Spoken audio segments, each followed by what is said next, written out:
მოგესალმებით მეგობრებო. დღეს ჩვენ ვისაუბრებთ 5 ყველაზე ეფექტურ საბრძოლო ხელოვნებაზე, რომელიც თავის დასაცავად გამოყენებათ. არნისი, იგივე კალი. თავდაცვა პირველი პრივილეგია ამ საბრძოლო ხელოვნებაში, რომელიც ფილიპინებიდან წარმოიშვა, რომელიც კიდევ მოიხსენიება როგორც კალი ან სკირმა.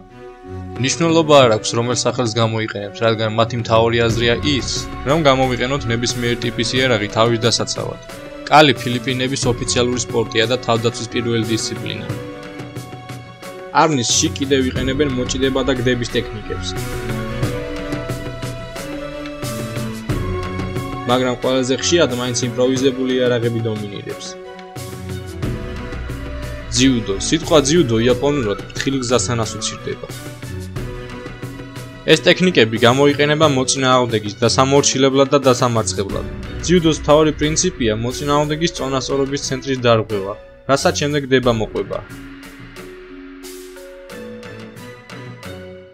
ძიუდოში არის კიდევ ქორეოგრაფიულად დაწყობილი ტექნიკების ერთობლიობა, რომელსაც კატა ეწოდება.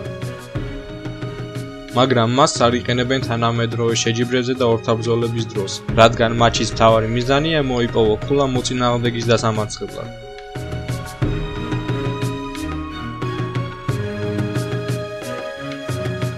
ჰაპკიდო.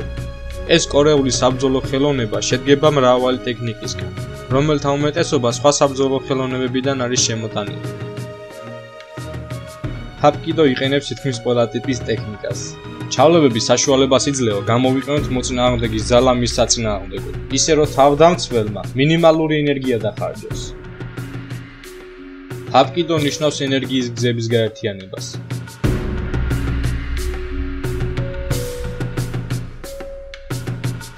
აიკიდო. ეს საბრძოლო ხელოვნება ჩვენს სიაში მდებარე წინა ხელოვნებისნაირად ჰარმონიაზე და ენერგიაზეა დამოკიდებული.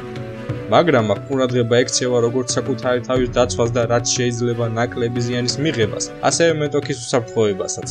ყველაზე ცნობილი აიკიდოს მიმდევრებიდან ერთ-ერთი არის მსახიობი სტივენ სიგალი, რომელიც ალბათ უმეტესობა ჩვენგან მაიცის. მაგრამ როგორც მისი ფილმებიდან ჩანს, მისთვის მოწინააღმდეგის უსაფრთხოება არაფერს არ წარმოადგენს. ჯიტ კუნდო. ამ საბრძოლო ხელოვნების სათავე მსოფლიოში ყველაზე ცნობილი მებრძოლისგან, ბრუსლისგან მოდის. ჯიტ კუნდო დაფუძნებულია მრავალი საბრძოლო ხელოვნების ფილოსოფიაზე. როგორც ბრუსლი იძახდა, ეს არის ბრძოლა ბრძოლის გარეშე. ამ ხელოვნების პრინციპია მოქნილი მოძრაობები იმისთვის, რომ გამოიყენო რაც შეიძლება მინიმალური ენერგია და მიაღწიო მაქსიმალურ შედეგს.